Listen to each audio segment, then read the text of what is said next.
Palavra de Deus, abrindo a nossa Bíblia, livro de Gênesis. Gênesis capítulo 22.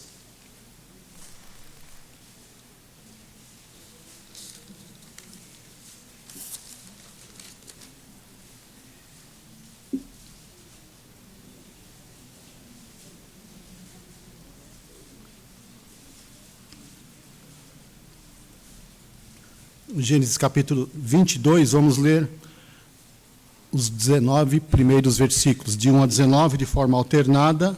Eu leio os versículos ímpares e os irmãos, por favor, os versos pares. Gênesis, capítulo 22, de 1 a 19, alternadamente. Depois dessas coisas, pôs Deus Abraão à prova e lhe disse: Abraão, este lhe respondeu: Eis-me aqui.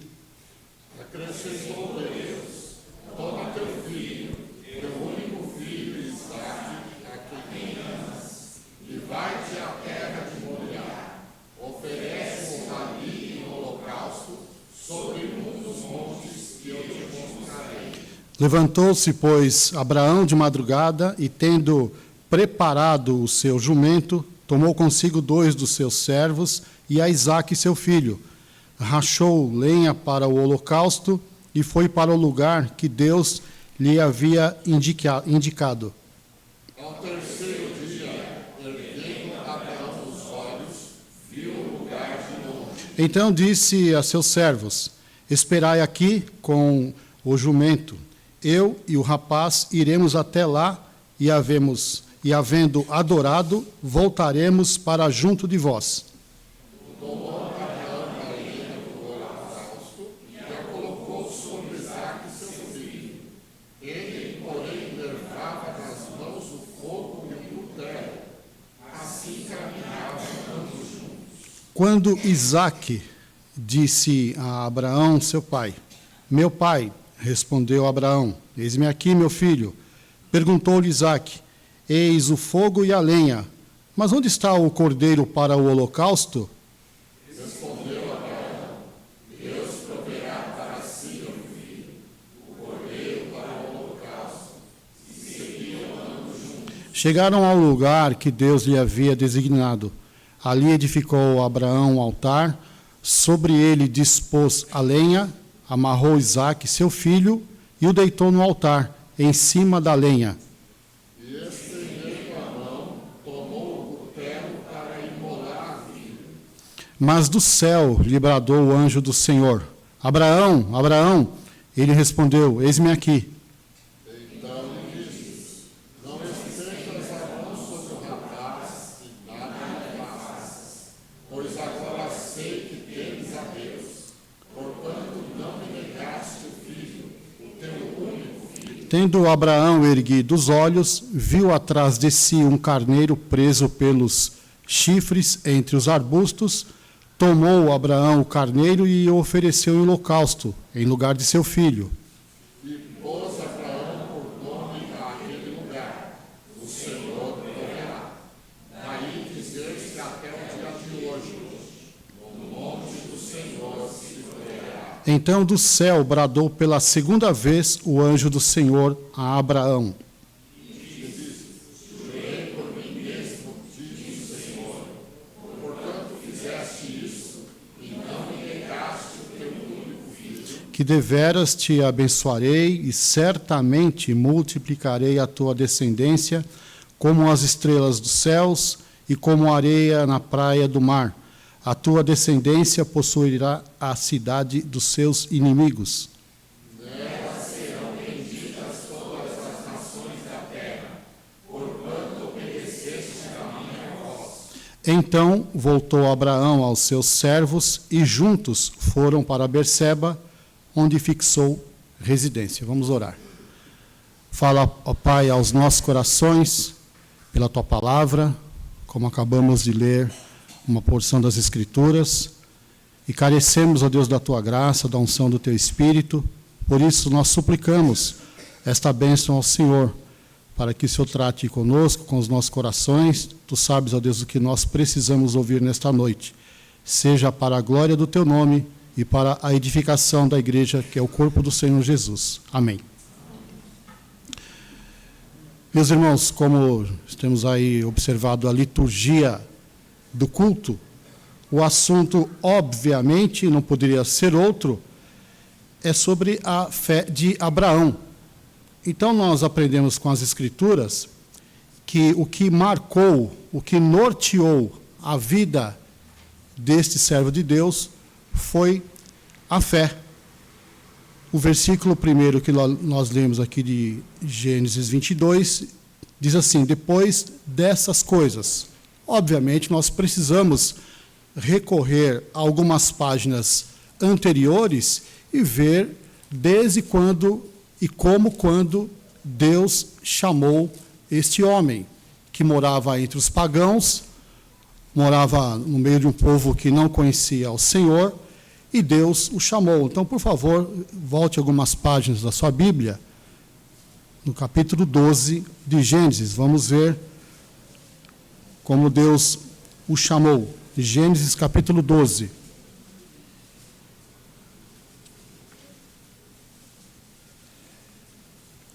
Então, primeiramente, irmãos, vamos ver o chamado que Deus fez a Abrão. Ainda no caso, era Abrão, só para entendermos. Às vezes podemos falar Abrão, Abraão, mesmo aqui na exposição da palavra. Para ficar bem claro para nós, Abrão é pai excelso, Abraão é pai de numerosa nação. Assim como Sarai é princesa. Perdão, Sarai é minha senhora e Sara, princesa. Está claro? Então, se de repente a gente fala Sarai ou Sara, mas é a mesma pessoa. Então, antes, quando Deus ainda não havia chamado, tanto ele como Sara, e posteriormente, quando Deus muda o nome de ambos. Muito bem, então, versículo 1 do capítulo 12 de Gênesis, diz assim: ora, disse o Senhor a Abrão: sai da tua terra e da tua parentela e da casa de teu pai e vai para a terra que te mostrarei. Então, primeiramente, Deus o chamou. Então, desde quando o Senhor o chamou para sair da sua terra, da casa do seu pai, da sua parentela, obviamente Deus tinha um propósito em si para que ele pudesse fazer este chamado. Primeiramente, meus irmãos, não havia nada de especial neste homem, viu? Foi o Senhor que quis chamá-lo dentre um povo pagão. Assim, você pode também aplicar na sua e na minha vida, quando Deus também um dia nos chamou pela mensagem do Evangelho. Não havia nada de especial em nós, nem havia e ainda não continua havendo nada de especial nem em mim nem em você, pelo fato de Deus ter nos escolhido antes da fundação do mundo e nos chamado em Cristo Jesus através da mensagem da cruz, do Evangelho. Muito bem, então Deus, quando chama Abraão aqui, nesse capítulo 12, a partir do verso 2, então, Deus faz algumas promessas para este homem. Então, a parte A do versículo 2 diz assim: de ti farei uma grande nação. Então, Deus está prometendo bênçãos a este homem, depois de chamá-lo. Primeira promessa: de ti, Abraão, farei de você uma grande nação. Letra B, parte B do versículo, ele está dizendo a Abraão que ele vai abençoá-lo. E te abençoarei. Letra C, ainda com relação às bênçãos, engrandecerei o teu nome, como está escrito aí no verso 2, a parte C do versículo. E, finalmente, aí nesse versículo, se tu uma bênção, ou seja uma bênção para onde eu te mandar.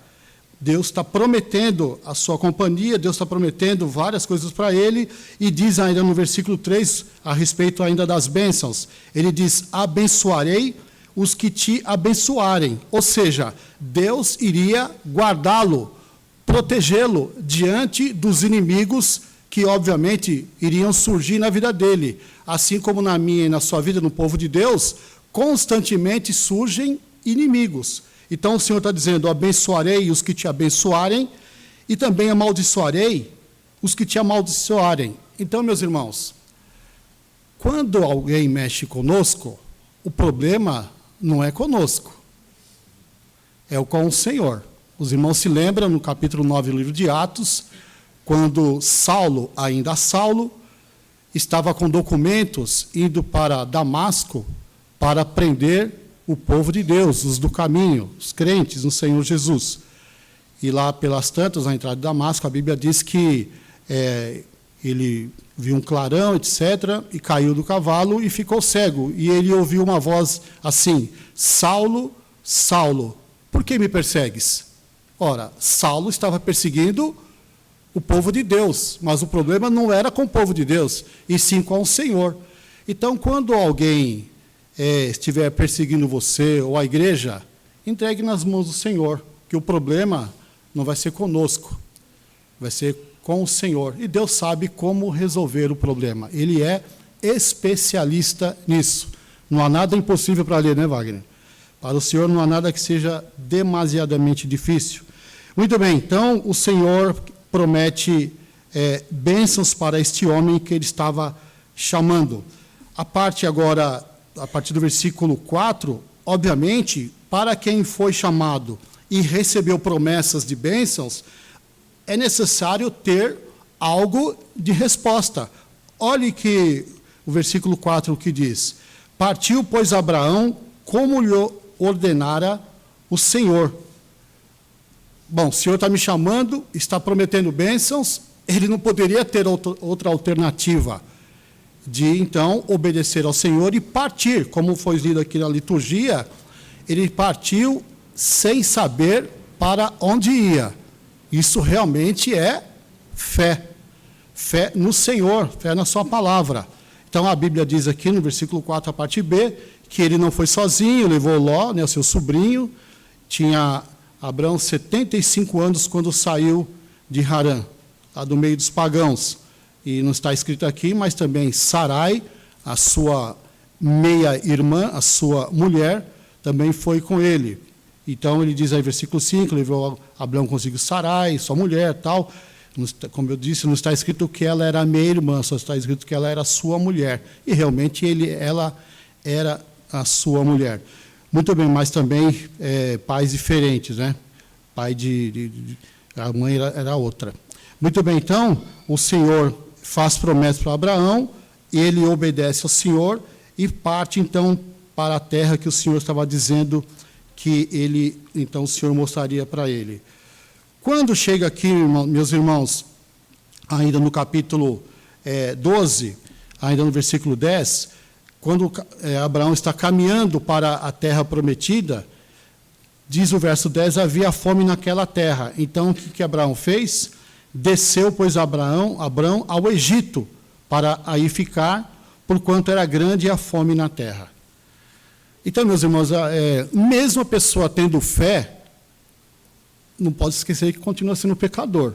Aqui foi uma falha de Abraão. Ele não tinha nada aqui para o Egito.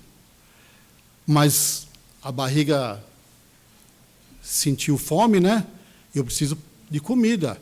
Então, ele foi para o Egito porque sabia que lá tinha alimento.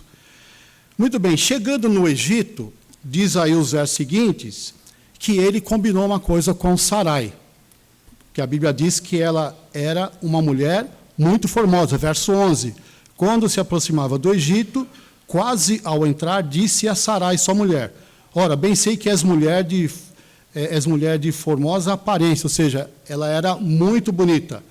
Verso 12, os egípcios, quando te virem, vão dizer, é a mulher dele e me matarão, deixando-te com vida. Abraão não estava preocupado com ela, estava preocupado com ele. Porque se Faraó soubesse que realmente ela era a mulher dele, obviamente Faraó iria matá-lo e ela seria mais uma para encher o seu harém. É isso que ia acontecer. Então, Abraão, receoso, fez essa manobra. Então, meus irmãos, nós temos que confiar sempre no Senhor.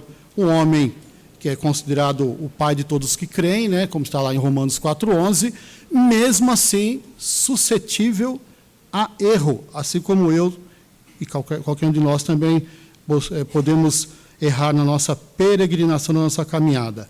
Então, meus irmãos, sendo assim, nós vamos no capítulo 16, tratando dessas coisas anteriores ao capítulo 22, né? Quando chega no capítulo 16, versos de 1 a 4, que Deus havia prometido para Abraão ser pai de uma grande nação, Abraão estava confiando no Senhor. Só que os anos foram se passando e nada, porque a Bíblia diz que eles estavam ficando velhos, tanto ele como a sua mulher, e até então nada.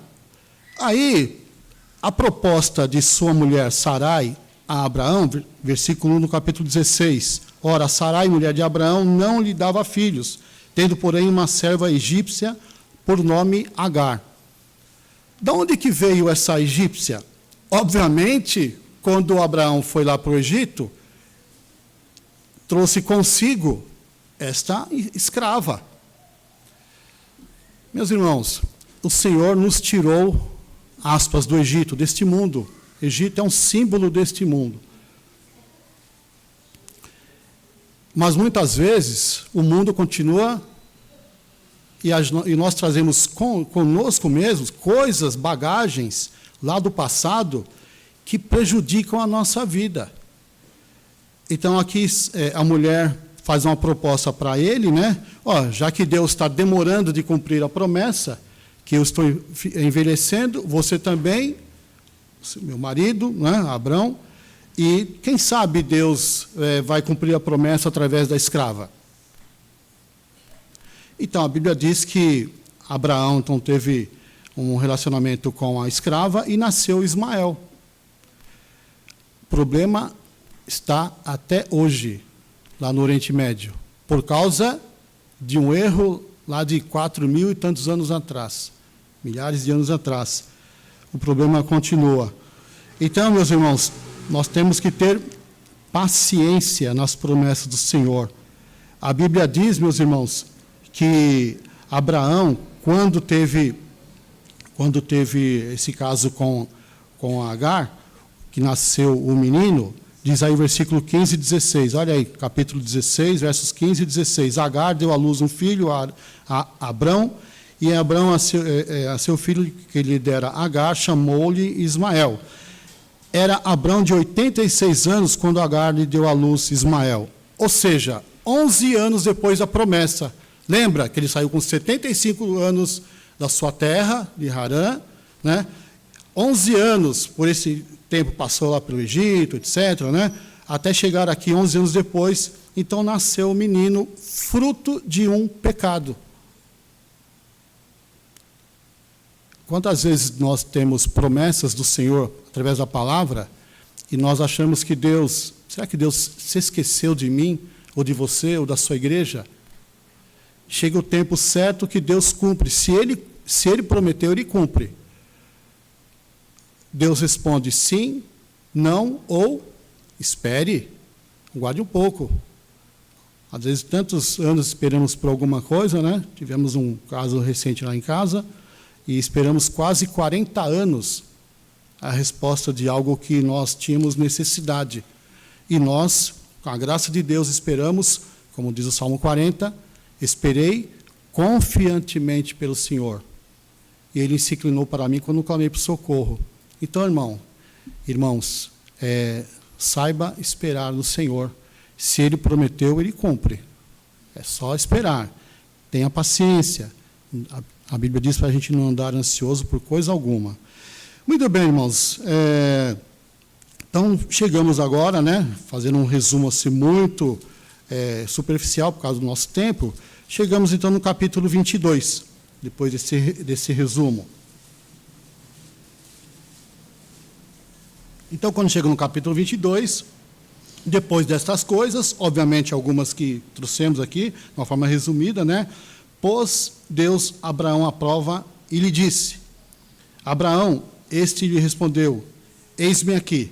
Muito bem. Então, nesse ínterim também, obviamente, nasceu o filho da promessa, que foi Isaque, né, quando o Senhor, então, anunciou para o casal, né, que eles seriam pais, né, a Sara ficaria grávida, e o Senhor, então, percebeu que ambos, né, riram, né, tanto, primeiramente, Abraão, como depois Sara, que estava atrás da tenda, quando a Bíblia diz que 3 homens foram, na hora mais quente do dia, falar com Abraão, porque o Senhor iria destruir Sodoma e Gomorra, porque Ló estava lá. Muito bem, então, sendo assim, meus irmãos, Deus prometeu, olha, daqui 1 ano voltarei aqui e Sara terá dado à luz um filho. E pelo fato de eles não confiarem no Senhor, rirem, assim o nome do menino foi Isaque, quer dizer riso ou sorriso. Veja como na Bíblia tudo tem uma coerência, nada é aleatório. O Wagner sempre cita aqui o livro das crônicas, né, aquele monte de nome. Se está ali, obviamente, Deus tem um propósito de nos ensinar algo através daqueles nomes, daquela genealogia, de onde vêm aquelas pessoas. Muito bem, então, agora o menino nasceu, já está grande, provavelmente aqui nesse capítulo 22, Isaque está com 16 anos. Se Isaque está com 16 anos, logo Ismael está com 30, porque ele é 14 anos mais velho. É só ir olhando a Bíblia, irmãos. Tem as referências, então a própria Bíblia interpreta a Bíblia. Então, Isaque aqui com 16 anos é um moço, né? Não é uma criança, mas também não é um homem ainda maduro. Digamos adolescente. Na Bíblia não tem adolescência. Ou é criança, ou é adulto ou ancião, velho. Adolescente é coisa do Ocidente, inventaram essa moda, né? Muito bem, então, ele era um moço de 16 anos, então o Senhor diz agora para ele, chama ele e vai colocá-lo à prova, né? Depois dessas coisas, pôs Deus a Abraão à prova e lhe disse, Abraão, esse lhe respondeu, eis-me aqui. Então, meus irmãos, quando o Senhor o chama, ele prontamente responde, eis-me aqui. Isso nos faz lembrar de alguns servos do Senhor. Isaías, por exemplo, no capítulo 6, depois da morte do rei Urias, a Bíblia diz que o Senhor, então, comissiona Isaías, e ele levanta uma série de questionamentos. Sou um homem de lábios impuros, habito no meio de um povo de impuros lábios, mas ele viu a glória do Senhor. Então, o Senhor o comissiona, ele prontamente diz, eis-me aqui, Senhor.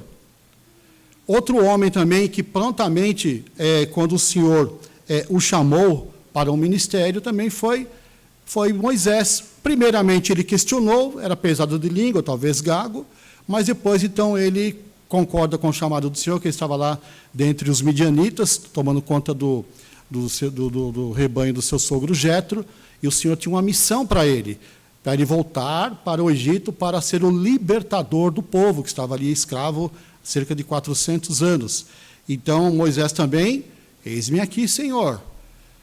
Então, quando Deus nos chama, meus irmãos, seja lá qual for o assunto, nós temos que prontamente responder, eis-me aqui, Senhor. Sou eu, é você que Deus está chamando para tal obra, nós temos que estar preparados para tal. Então, o que o Senhor estava propondo, então, aqui, já que o Senhor, Moisés... E quem que era mesmo? O servo de Deus Abraão, quer dizer, fala Abraão, que já era Abraão, estava propondo para ele, né?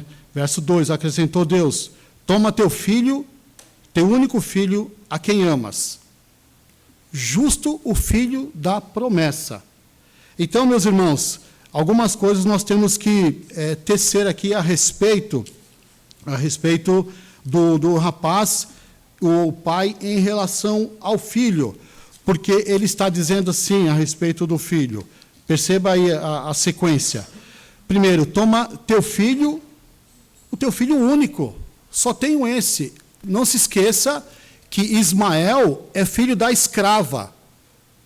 Não faz parte da descendência, ou seja, das promessas que Deus está fazendo. Está prometendo tão somente para Isaque, que através de Isaque viria toda a descendência de Israel. Abraão, Isaque, Jacó, as 12 tribos, até os dias de hoje. Muito bem, então, o filho único de Abraão, então, Isaque. Segunda coisa, irmãos, esse filho único, parte B do versículo, a quem amas? Era o filho do amor, do coração de Abraão. Terceiro, vai-te à terra de Moriá.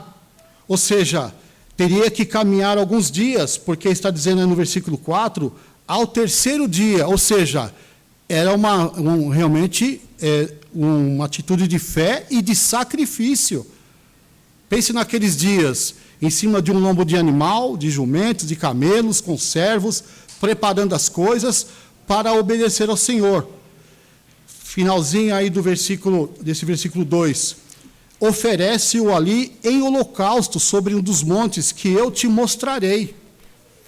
Ou seja, o seu único filho, a quem ele amava, o filho da promessa, agora o Senhor está dizendo para ele, ofereça ele para mim em holocausto. Ou seja, está preparando aquele rapaz para ser sacrificado em adoração, em louvor, em holocausto ao Senhor. O que nós faríamos numa situação dessa? Obviamente, a gente lê o texto, já está terminado, nós sabemos como é o final. Mas tente se colocar no lugar de Abraão, naquele momento, no lugar do filho, do menino, do rapaz.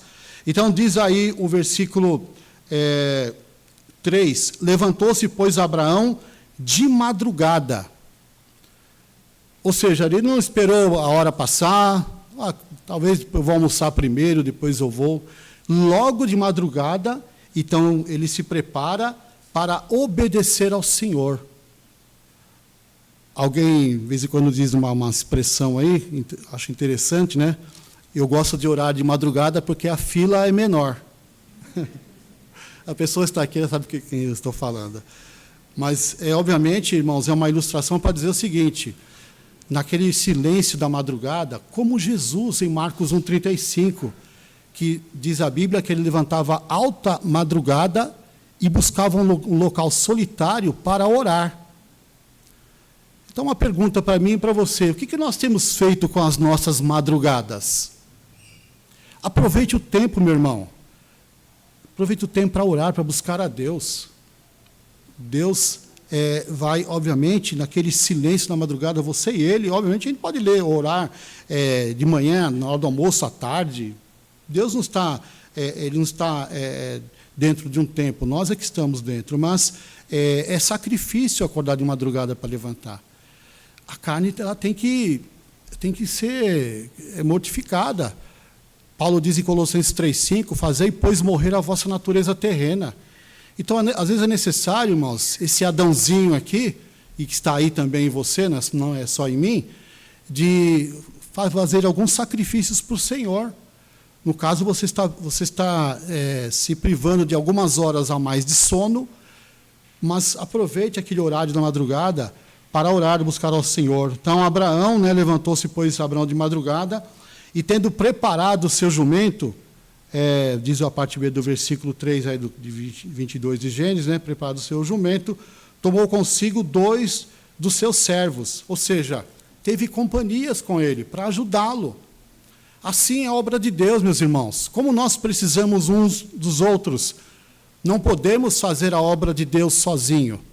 Podemos orar, sim, sozinhos, obviamente, mas também podemos orar num conjunto, num grupo de pessoas, como fizemos essa semana inteirinha aí, na primeira Semana Mundial de Oração, de domingo até ontem. Foi uma bênção para quem pôde participar, e você que não pôde participar, com certeza você foi abençoado, porque nós estivemos orando por todo o corpo de Cristo, pela igreja do Senhor. Então, tomou consigo 2 servos, e a Isaque, seu filho. Então, meus irmãos, é a companhia do povo de Deus, para ir fazer a obra do Senhor. Diz aí a parte B do versículo 3, rachou lenha para o holocausto e foi para o lugar que Deus lhe havia indicado. Então, meus irmãos, nós aprendemos aqui a prontidão de Abraão em obedecer. Levantou-se de madrugada, preparou todas as coisas e foi, então, fazer o que Deus estava propondo para que ele pudesse fazer. A obra que ele tinha que fazer, ou seja, sacrificar o seu filho em holocausto ao Senhor. Diz o versículo 5, meus irmãos, agora nós vamos começar a ver a respeito da certeza que Abraão tinha em seu coração. Verso 5. Então disse a seus servos, esperai aqui. Ou seja, Abraão iria subir com o seu filho lá no Monte Moriá, não é isso? Esse local que posteriormente Salomão construiu o templo, está lá em 2 Crônicas 3:1, né, onde o Senhor posteriormente preparou o local para Abraão construir o templo. Então, versículo 5, esperai aqui. Segunda coisa que ele vai dizendo aqui, com o jumento, eu e o rapaz iremos até lá, a companhia do pai com o filho. Terceiro, havendo adorado, vamos lá para adorar o Senhor. Último lugar, voltaremos para junto de vós. Perceba que é tudo no plural. Espere, nós iremos, nós adoraremos juntos, havendo adorado, voltaremos. Ou seja, ele tinha a plena convicção de que ele ia com o filho, iria voltar com o filho. Por que ele cria tanto nisso, meus irmãos? Porque ainda que Deus realmente quisesse que Abraão fosse realmente matar o seu filho, ele cria que o Senhor tinha poder para ressuscitá-lo. Então, por isso que ele diz essas expressões aqui de certeza, de convicção. Nós vamos, mas também nós vamos voltar. Então, diz aqui o texto, meus irmãos, a parte B do versículo 5, havendo adorado. O holocausto ao Senhor é um motivo de adoração ao Senhor. Mesmo o filho tendo necessidade de ser sacrificado. Versículo 6, tomou Abraão a lenha do holocausto e colocou sobre Isaque, seu filho. Comece a imaginar a cena, meus irmãos. Você que é pai, eu que sou pai, pegar o seu filho, levar até o local, amarrar a lenha, preparar o seu filho para você levantar o cutelo e matá-lo. Tente se colocar no lugar de Abraão. Mas, Senhor, justo o filho que eu amo, meu único filho que o Senhor me deu, foi promessa do Senhor. Há 25 anos atrás, quando o Senhor me chamou lá de Harã, de Ur dos Caldeus, lá na Mesopotâmia. Agora o Senhor, então, está testando a fé deste homem que é chamado na Bíblia o pai de todos aqueles que creem. Muito bem, meus irmãos, então, diz o versículo 6, o versículo 8, uma expressão que muito me chamou a atenção, a parte do final do versículo 6 e do versículo 8. Finalzinho do versículo 6 diz, assim caminhavam ambos juntos. E no verso 8, finalzinho, diz, seguiam ambos juntos. Ou seja, era aquela intimidade que o pai tinha com o filho. O que isso faz lembrar você no seu coração, à luz da palavra de Deus? É o Senhor, nosso Deus, com o seu Filho Jesus Cristo. Aqui, meus irmãos, nós estamos lendo essas passagens, é impossível nós não aplicarmos na tipificação que Deus faz através de Abraão, através de Isaque, Abraão tipificando Deus, o Pai, e Isaque, o Filho, o Senhor. Então, é dessa forma que nós interpretamos esta passagem, meus irmãos. E aí, então, eles caminhavam juntos, ou seja, aquela comunhão, aquela intimidade do pai com o filho. Versículo 7, quando Isaque disse a Abraão, seu pai, meu pai, respondeu Abraão, verso 7, eis-me aqui, meu filho. Perguntou-lhe Isaque, eis o fogo e a lenha, mas onde está o cordeiro para o holocausto? A resposta do servo de Deus, verso 8, respondeu Abraão, Deus proverá para si, meu filho, o cordeiro para o holocausto. Ou seja, olha a certeza, a confiança de Abraão que Deus iria prover. Deus proverá, meu filho. Fique tranquilo. No momento certo, Deus estende a mão. Esta era a convicção que o pai tinha e, obviamente, está passando esta convicção para o filho.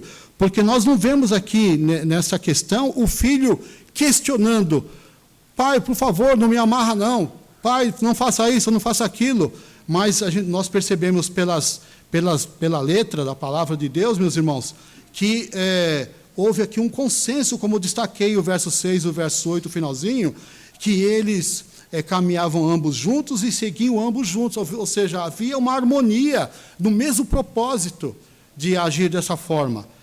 Então, meus irmãos, Deus proverá Quando chega dos versos 9 até o versículo 12, meus irmãos, diz o versículo 9, chegaram ao lugar que Deus lhe havia designado. Ali edificou Abraão um altar. Outro parênteses aqui, meus irmãos. Nós vamos também observar, enquanto nós vamos lendo a palavra de Deus, que este servo de Deus, além da fé que ele tinha no Senhor, ele sempre levantava altares. Ou seja, era a marca de um servo de Deus. E nós, como crentes, como cristãos, por onde passamos, meus irmãos, nós também temos que, aspas, levantar altares. Ou seja, aqui passou um servo de Deus, através do nosso testemunho, através da nossa vida, através dos nossos relacionamentos, para que as pessoas saibam que nós somos do Senhor. Sejamos bons profissionais lá na empresa, se somos patrões, bons patrões, se somos empregados, bons empregados, se somos professores, bons professores, se somos alunos, bons alunos, em casa, bons cônjuges, bons maridos, boas esposas, bons filhos, bons pais, bons irmãos, bons vizinhos. Ou seja, é o testemunho que estamos dando por onde quer que passamos, meus irmãos. É como Paulo diz, nós temos que exalar o bom perfume de Cristo.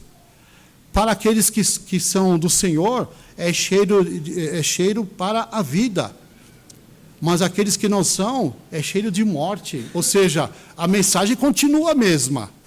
O Evangelho continua sendo pregado, ainda que seja através do testemunho ou anunciando a palavra, levantando altares, testemunho por onde passa um servo de Deus. Eu lembro que, aqui, muitos anos atrás, veio um missionário que ficou alguns anos dentre os indígenas, lá na região da Amazônia, e quando este missionário chegou por lá, começou a anunciar o Evangelho, os índios, os indígenas, eles estavam dizendo, este homem que você está falando da Bíblia, ele já esteve aqui. Falei, não, impossível, Jesus ainda não voltou.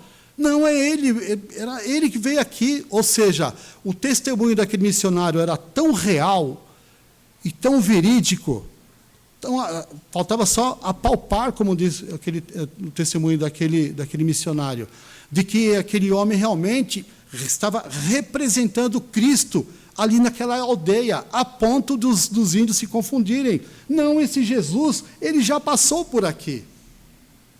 Então, assim é a igreja, meus irmãos. É o bom perfume de Cristo, é o testemunho que eu e você temos que dar por onde passamos, onde vivemos, com quem nos relacionamos. E exatamente ao contrário de quando passa um servo de Deus, não deixa um bom testemunho, infelizmente, o nome do Senhor fica escarnecido. É uma infelicidade quando acontece isso. Então, meus irmãos, caminhando aqui nesses versos 9 em diante, quando então no versículo 9, edificou Abraão um altar, sobre ele dispôs a lenha, amarrou Isaque, seu filho, e o deitou no altar em cima da lenha. Verso 10. E estendendo a mão, tomou o cutelo para imolar o filho. Mas do céu bradou o anjo do Senhor, Abraão, Abraão, ele respondeu, eis-me aqui.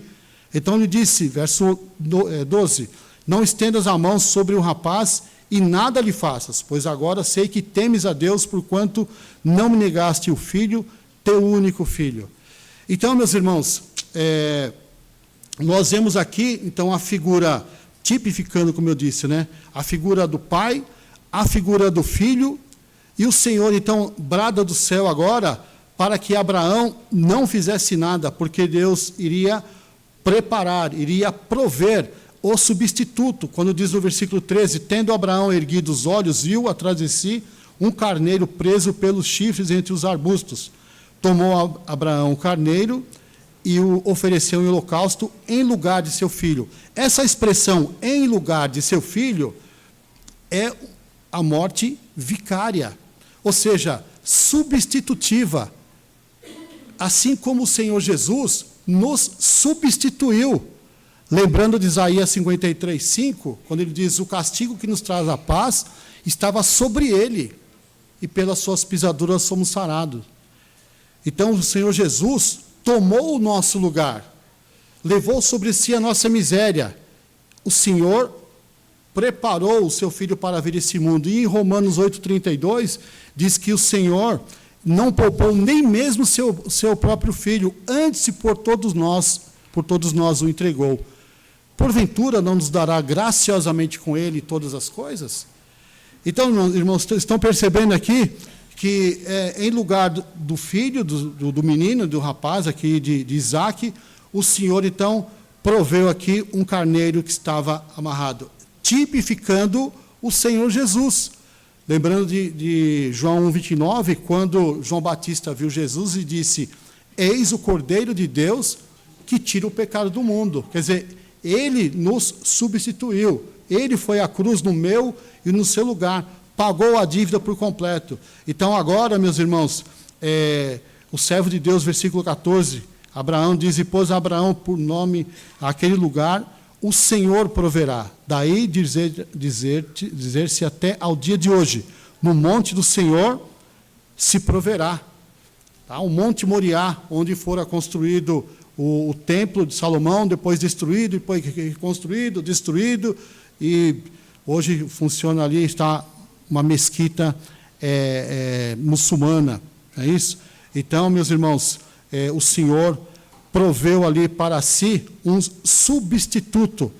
E agora, então, o Senhor diz no versículo 15, então do céu bradou pela segunda vez o anjo do Senhor a Abraão e disse: jurei por mim mesmo, diz o Senhor, porquanto fizeste isso e não me negaste o teu único filho, que deveras te abençoarei e certamente te multiplicarei a tua descendência como as estrelas dos céus e como a areia na praia do mar. É a igreja, meus irmãos.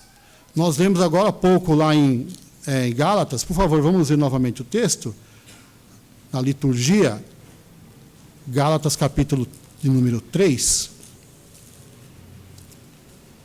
quando o Senhor, então, está falando a respeito do pai da fé, de Abraão.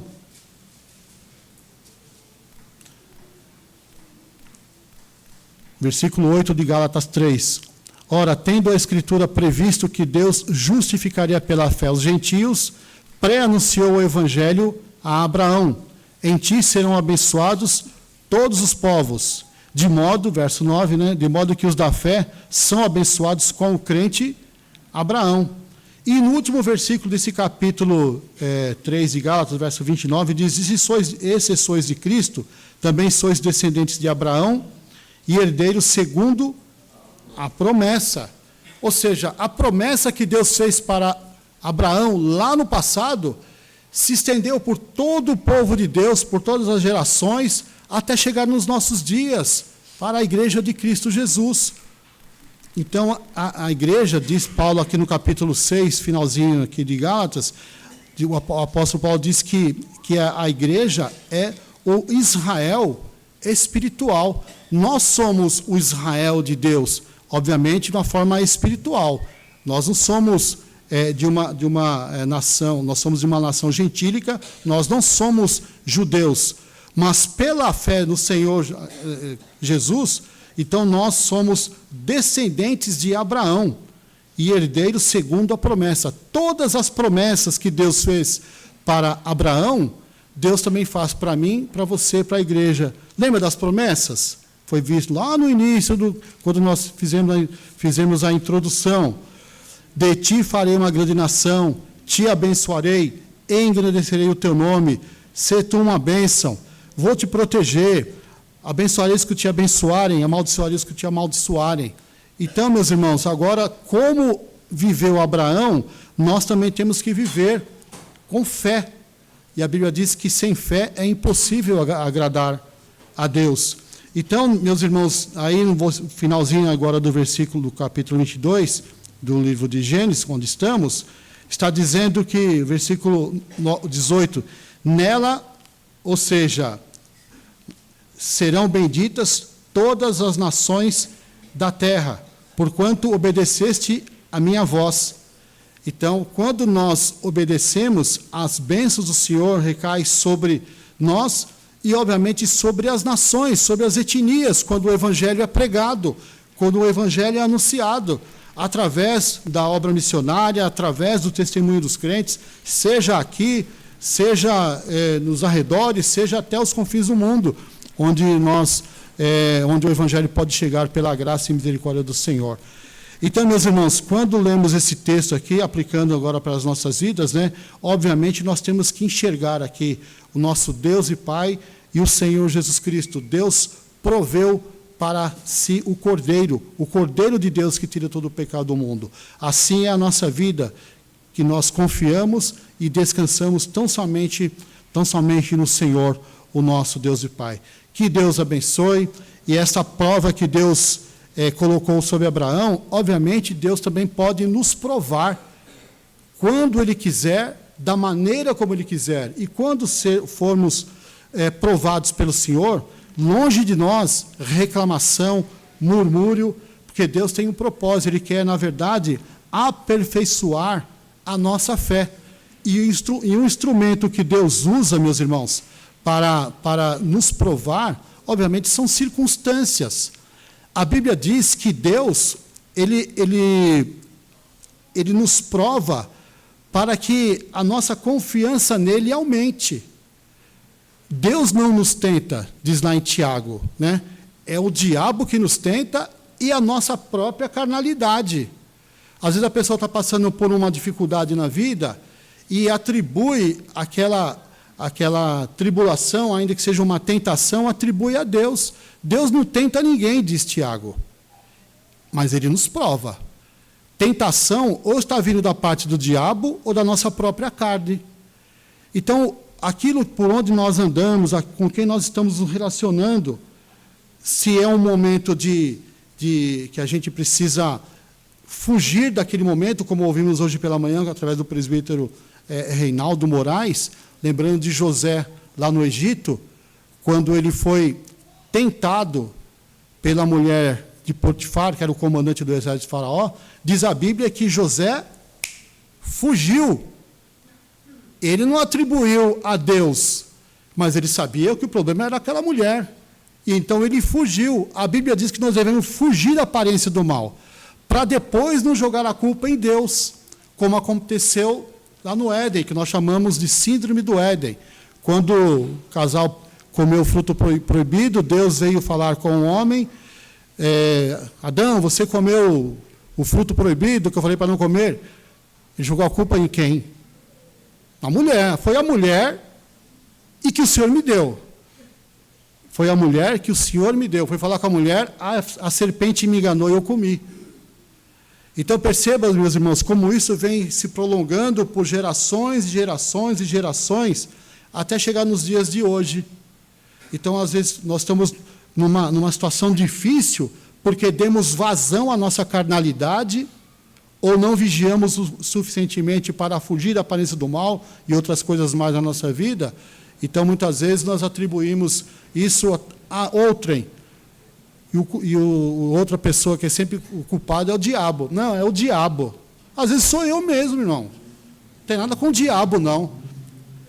Eu preciso ver o que eu ando vendo, o que eu ando escutando, por onde eu caminho, por onde estou indo, o que eu estou fazendo, para depois eu não reclamar que Deus, será que Deus se esqueceu de mim? Agora, quando andamos na presença do Senhor, isso não quer dizer que vamos ter dificuldade. Agora, Deus vai nos provar para ver se realmente nós temos confiança e fé no Senhor. Vamos lá em 1 Pedro. 1 Pedro capítulo 1.